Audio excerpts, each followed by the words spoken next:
Alright, तो पिछले lecture में हमने देखा था कि किसी भी डायपोल के कारण किसी एक्सियल पॉइंट पर इलेक्ट्रिक फील्ड कितनी होती है और इक्वेटोरियल पॉइंट पर इलेक्ट्रिक फील्ड कितनी होती है। आज की क्लास में हम एक्सप्रेशन डिराइव करेंगे कि अगर कभी भी हमें किसी डायपोल के कारण ना ही एक्सियल पॉइंट ना ही इक्वेटोरियल पॉइंट पर किसी और पॉइंट पर इलेक्ट्रिक फील्ड निकालनी हो तो कैसे निकालेंगे। ठीक है, देखो मैं जो आपको मेथड बताऊंगा ये एकदम वैलिड मेथड है। इस मेथड की क्वालिटी ये है कि इस मेथड में एक्सियल वाला एक्सप्रेशन और इक्वेटोरियल वाला एक्सप्रेशन दोनों ही यूज होंगे। ठीक है, तो अगर ये दोनों एक्सप्रेशंस यूज होंगे तो ऑब्वियसली वो एक्सप्रेशंस भी आपको याद रह जाएंगे। ठीक है, पेपर में इस एक्सप्रेशन को करने पे आपकी गलती होने के चांसेस बहुत कम है, ये आसानी से याद भी हो जाएगा। ठीक है, ओके, तो चलिए शुरू करते हैं। लेट अस सपोज हमारे पास में एक डायपोल है जिसके पास में नेगेटिव एंड पॉजिटिव चार्ज जो इक्वल मैग्नीट्यूड का है वो इस प्रकार से प्लेस्ड है। हमसे किसी ने बोला कि किसी पॉइंट पर इलेक्ट्रिक फील्ड कैलकुलेट करके बताओ इस डायपोल के कारण। ठीक है, हमने ऑलरेडी अपने रूल सेट किए हुए हैं कि जब भी कभी भी बेटा हमें इलेक्ट्रिक फील्ड निकालनी होती है ना किसी डायपोल के कारण, हम इस डायपोल के सेंटर से एक लाइन ज्वाइन करते हैं उस पॉइंट तक। ठीक है, इस डायपोल के सेंटर से जो हम लाइन ज्वाइन करते हैं उस डायपोल तक, उस पॉइंट तक, let this line makes angle theta with this dipole.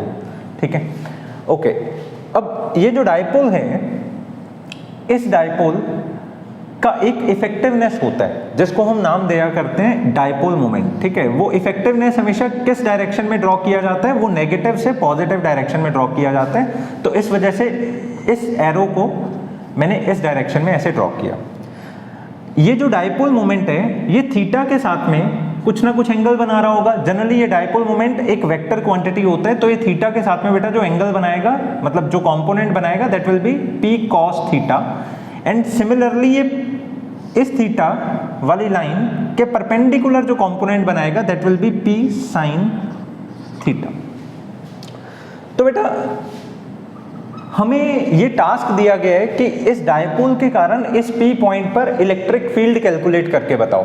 ठीक है, तो इस इलेक्ट्रिक फील्ड को जब हम कैलकुलेट करने लगते हैं तो हम एक चीज नोटिस करते हैं कि ये इलेक्ट्रिक फील्ड जो है जो इस पी पॉइंट पर है वो पी कॉस थीटा से तो एक्सियल लाइन में होगी और ये पी साइन थीटा के इक्वेटोरियल लाइन में होगी। बेटा जिन बच्चों ने मेरा पिछला वाला लेक्चर लगाया है वो एकदम बात को समझ गए होंगे कि जब भी कभी भी हमें एक्सियल वाले पॉइंट पर इलेक्ट्रिक फील्ड निकालनी हो वो इलेक्ट्रिक फील्ड हमेशा डायपोल मोमेंट की ही डायरेक्शन में होती है। वो इलेक्ट्रिक फील्ड हमेशा डायपोल मोमेंट की ही डायरेक्शन में होती है। और अगर कभी भी आपको इक्वेटोरियल वाले पॉइंट पर निकालनी हो वो इलेक्ट्रिक फील्ड हमेशा इस डायपोल मोमेंट के ऑपोजिट डायरेक्शन में होती है। पिछले वाले लेक्चर में एक केस बनाकर प्रॉपरली मैंने ये चीज एक्सप्लेन की थी। ठीक है, तो ये वो चीज है जो पेपर में भी आपको 1 या 2 नंबर में पूछी जा सकती है और इस एक्सप्रेशन का बेस फंडामेंटल है। ठीक है, तो आपको ये चीज समझ आ जानी चाहिए कि ये पी साइन थीटा से ये वाला पॉइंट एक तरह से परपेंडिकुलर पॉइंट है। और आपको याद होगा जब हमने एक इक्वेटोरियल वाला एक्सप्रेशन किया था उस इक्वेटोरियल वाले एक्सप्रेशन में भी जहां पर हम इलेक्ट्रिक फील्ड निकाल रहे थे वो डायपोल के कैसा था, परपेंडिकुलर था। हम ऐसा भी बोल सकते हैं वो बेसिकली डायपोल मोमेंट के परपेंडिकुलर था। Got it? तो जब हमने इक्वेटोरियल वाला किया था तो डायपोल मोमेंट के परपेंडिकुलर वो पी पॉइंट था और जब हमने एक्सियल वाला किया था बेटा तो वो इस डायपोल मोमेंट की ही डायरेक्शन में था। अब आप देख सकते हो मैं इस P cos थीटा को ऐसा मानकर चल रहा हूं कि ये एक्सियल बना रहा है वहां पर, तो इसके कारण जो वहां इलेक्ट्रिक फील्ड बनेगी वो डायपोल मोमेंट की ही डायरेक्शन में होगी। तो मैं इसको ऐसा बोल सकता हूं ये एक्सियल वाले ने बनाई है। इसी तरह से ये वाली जो इलेक्ट्रिक फील्ड इस P पॉइंट पर बन रही है हम ऐसा मान रहे हैं क्योंकि ये P साइन थीटा के परपेंडिकुलर है। तो अगर ये P साइन थीटा के परपेंडिकुलर है तो ये ट्रांसवर्सियल या इक्वेटोरियल इलेक्ट्रिक फील्ड बनी है।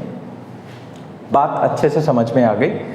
हमने देखा था कि अगर किसी भी एक्सियल पॉइंट पर हमें इलेक्ट्रिक फील्ड बनानी हो वो इलेक्ट्रिक फील्ड 2p/4 पाई एप्सिलॉन नॉट r क्यूब के बराबर होती है। बात समझ में लगती है? इसी प्रकार अगर आपको किसी ट्रांसवर्सियल पॉइंट पर इलेक्ट्रिक फील्ड बनानी हो वो किसके बराबर होती है, p/4 पाई एप्सिलॉन नॉट r क्यूब।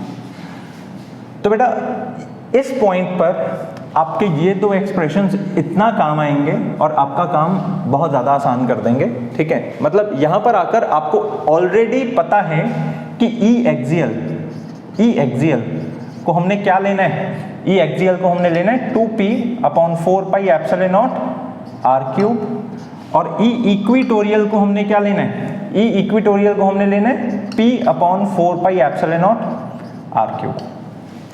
अब एक छोटी सी बात यहाँ पर ध्यान देने वाली है, 2p/4πε0r³ एक्सियल इलेक्ट्रिक फील्ड तब मानी जाती थी जब डायपोल मोमेंट क्या थी, p थी। परंतु अब की बारी हमारा dipole moment in the direction of axial कौन सा है, p cos थीटा।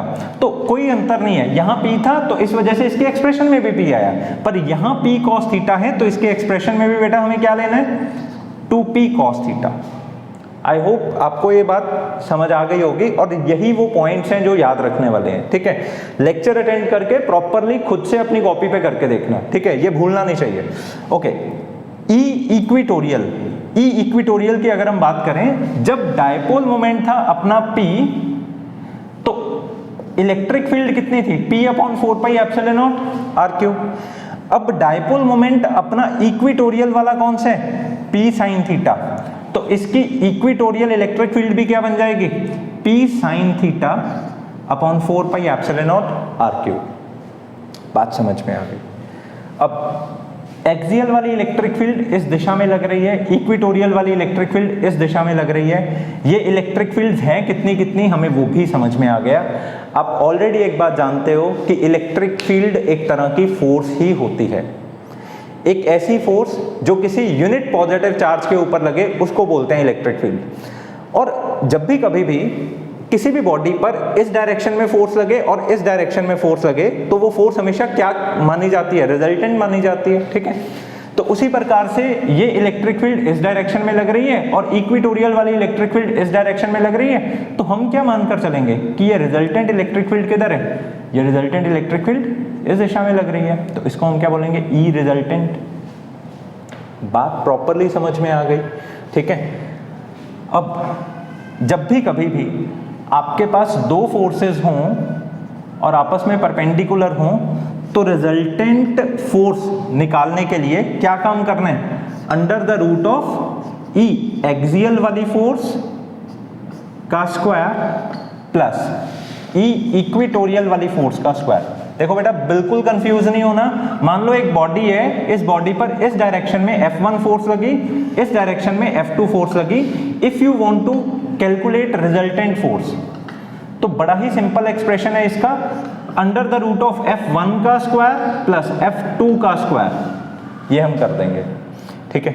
ओके, अब अच्छी बात है आपको पहले से ही पता है एक्सियल क्या है और इक्विटोरियल क्या है। अब ध्यान दो, एक्सप्रेशन में कुछ करना ही नहीं पड़ रहा, ठीक है। और ये एकदम वेरीफाइड एक्सप्रेशन है, मतलब एनसीईआरटी इस एक्सप्रेशन को बोर्ड के पेपर में लिखने के लिए आपको पूरी इजाजत देती है, आप लिख सकते हो इसको, ठीक है।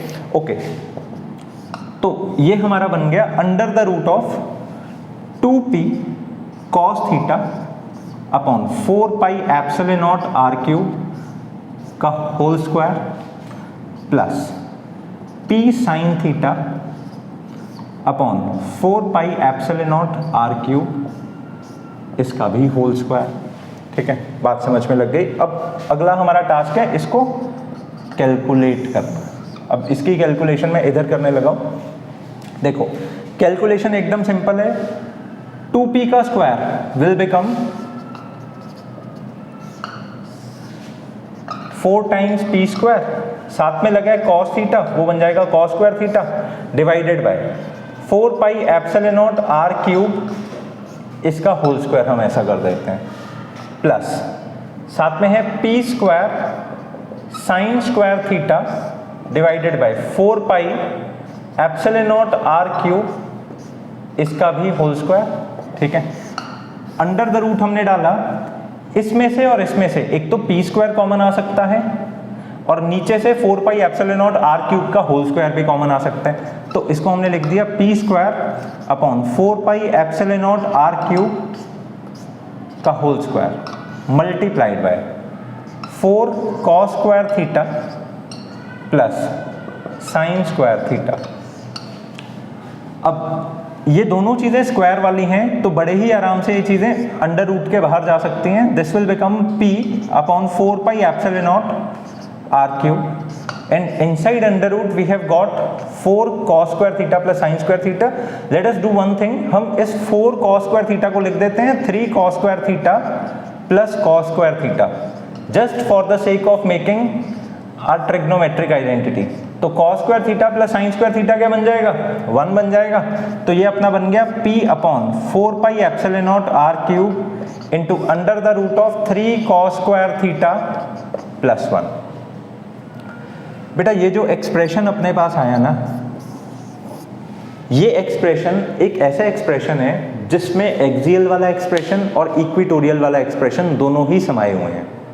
ठीक है, अगर आपको कभी भी एक्सियल वाला एक्सप्रेशन या इक्वेटोरियल वाला एक्सप्रेशन भूल भी जाता है ना, आप बस इस एक्सप्रेशन को याद रखो. ठीक है, अब एक छोटा सा काम और करके देखते हैं. मान लो ये एक डाइपोल है, आपने इस डाइपोल के एक्सियल पॉइंट पर इलेक्ट्रिक फील्ड निकालनी है और लेट अस इमेजिन कि आपको वो एक्सप्रेशन भूल गया. अब एक चीज बस देखो, एक्सियल पॉइंट पर जो इलेक्ट्रिक फील्ड है वो डाइपोल मोमेंट के साथ कितना एंगल बनाती है? 0 डिग्री एंगल बनाती है ना. तो आप सिंपली इस थीटा को क्या पुट कर दोगे? 0 पुट कर दोगे. ठीक है ना. तो एट एक्सियल ये रिजल्टेंट इलेक्ट्रिक फील्ड क्या बन जाएगी? P upon 4 pi epsilon naught r cube under the root of 3 cos square 0 plus 1. ठीक है, अब cos 0 की वैल्यू क्या होती है? 1 होती है, एंड 1 का स्क्वायर क्या होता है? अगेन 1 ही होता है. तो 3 प्लस 1 विल बिकम 4 एंड 4 का रूट क्या बन जाएगा भाई? 2 बन जाएगा. तो जरा मिला के तो देखो, यही तो एक्सप्रेशन था हमारा इलेक्ट्रिक फील्ड एक्सियल वाला. ठीक है, तो अगर एक्सियल वाला या ट्रांसवर्जियल वाला भूल जाता है और ये याद रहता है तो मतलब सब कुछ याद है आपको, कोई दिक्कत वाली बात नहीं. ठीक है, तो इसी प्रकार अगर आपको इक्वेटोरियल वाले पर टेस्ट करना है तो ई इक्वेटोरियल के लिए हमारा एंगल कितना होता है? बताओ जरा, एंगल कितना होता है? 90 डिग्री होता है ना. तो हमने ये देखा था, ये P के ये वाला जो पॉइंट है ये 90 डिग्री तो बना रहे. तो अगर बेटा ये एंगल 90 डिग्री होता है, ये क्या बन जाएगा? P upon 4 pi epsilon naught r cube under the root of cos 90 will become 0 and ultimately inside root we will be getting 1. तो अपने पास तो एक्सप्रेशन आ गया P upon 4 pi epsilon naught r cube. ठीक है, तो मतलब एनी पॉइंट वाला एक्सप्रेशन सबसे स्पेशल है. ठीक है, अब एक छोटी सी बात और, आप सबके दिमाग में एक चीज चल रही होगी कि सर यहां पर आपने एंगल थीटा माना, तो क्या ये रिजल्टेंट वाली इलेक्ट्रिक फील्ड के बीच में भी एंगल थीटा होगा? अरे नहीं, वो कैसे थीटा होगा? ठीक है, हम मान लेते हैं इस रिजल्टेंट वाली इलेक्ट्रिक फील्ड के बीच में जो एंगल है वो अल्फा है. ठीक है, अब हम क्या करने जा रहे हैं? अब हम इस रिजल्टेंट वाली इलेक्ट्रिक फील्ड का ना डायरेक्शन कैलकुलेट करने जा रहे हैं. ठीक है, ओके. तो पहले अगर ये एक्सप्रेशन आपको आता है, आपको ये सारे स्टेप्स करके along with these 2 special steps पूरा एक्सप्रेशन शो करना है 3 नंबर के लिए. अब इसके बाद आपको एक डायरेक्शन वाला भी काम करना है, तुम हैश डालकर आगे कंटिन्यू करना. ठीक है, direction of resultant electric field. तो बेटा रिजल्टेंट वाली इलेक्ट्रिक फील्ड की जो डायरेक्शन होगी ना, उसके लिए मैं इसको इस तरह से कंप्लीट कर देता हूँ.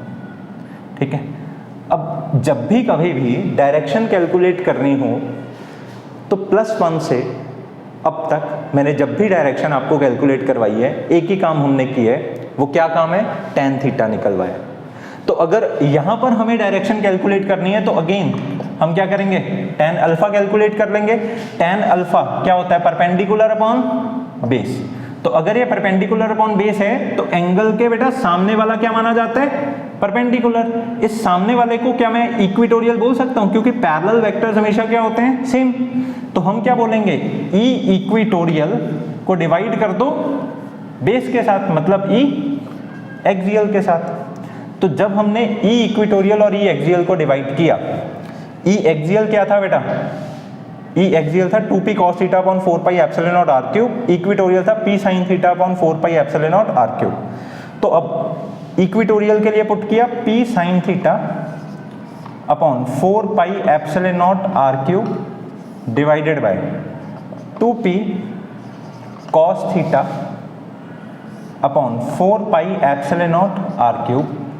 4 pi epsilon naught R cube से 4 pi epsilon naught R cube cancel हो गया, p से p कैंसिल हो गया, हमारे पास में क्या बचा, हमारे पास में बचा हाफ ऑफ tan थीटा।